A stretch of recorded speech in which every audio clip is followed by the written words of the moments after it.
Olá, galerinha do quarto ano! Na aula de hoje falaremos sobre o desequilíbrio ambiental, um assunto muito importante. Vamos estudá-lo?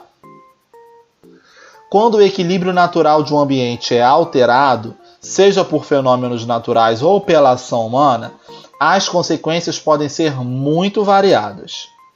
Pode ser questão de tempo a recuperação dos seres vivos e do ambiente afetado, mas também pode haver consequências permanentes, como o desaparecimento de espécies.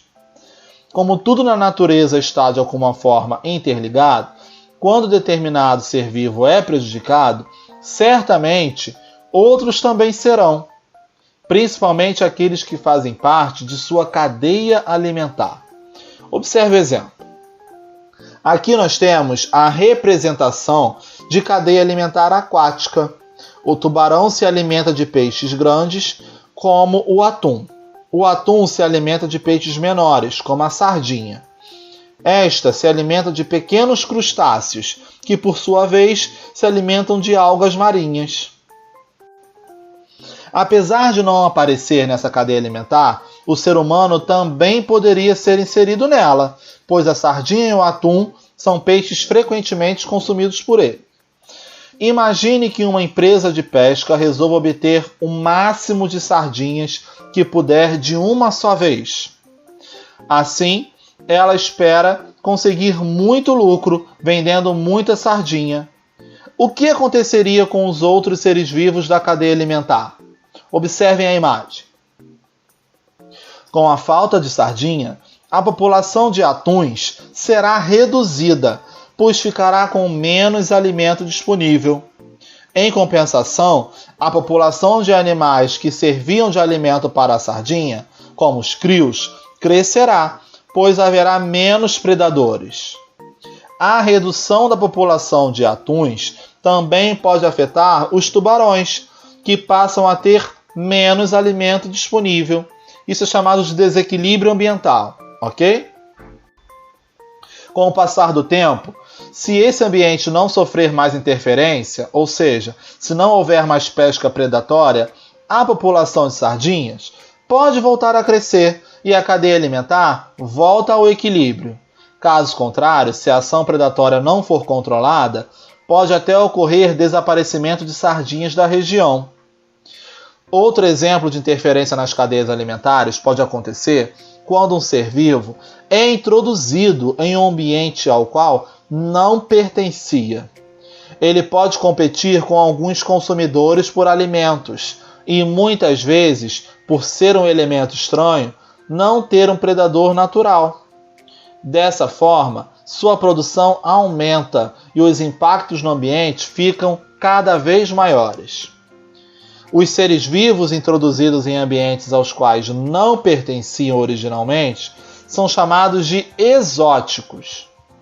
Quando eles encontram condições favoráveis para se alimentar bem e se reproduzir, sem ameaça de predadores naturais, podem ser considerados invasores.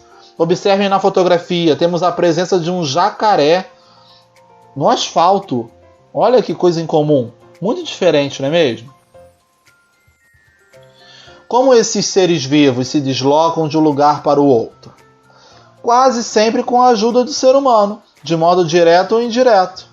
Na época das colonizações europeias, por exemplo, era comum que os seres humanos levassem nas embarcações alguns animais e até mesmo plantas para garantir alimento. Dessa forma, quando chegavam ao novo continente, cultivavam e criavam esses seres vivos exóticos.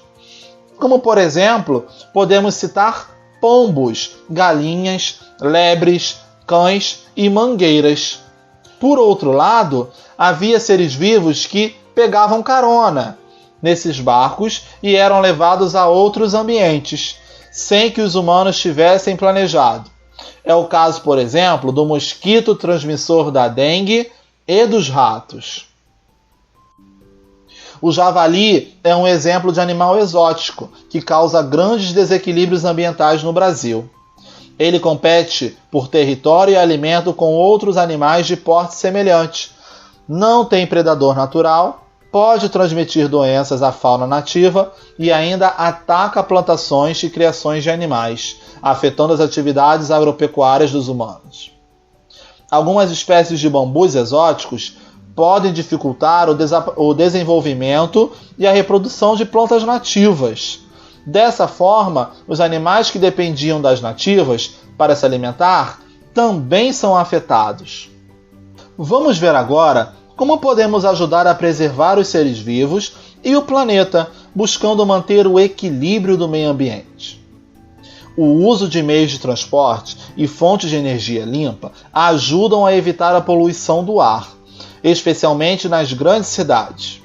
Optar pelo uso de bicicletas, meios de transporte coletivos ou combustíveis não poluentes são bons exemplos de como colocar essa ação em prática.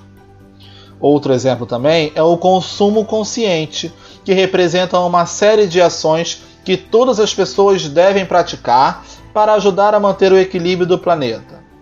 Pensar antes de comprar, consumir apenas o essencial, verificar a origem do produto e saber como será descartado após o uso são os passos que devem ser seguidos para consumir de modo responsável e sustentável.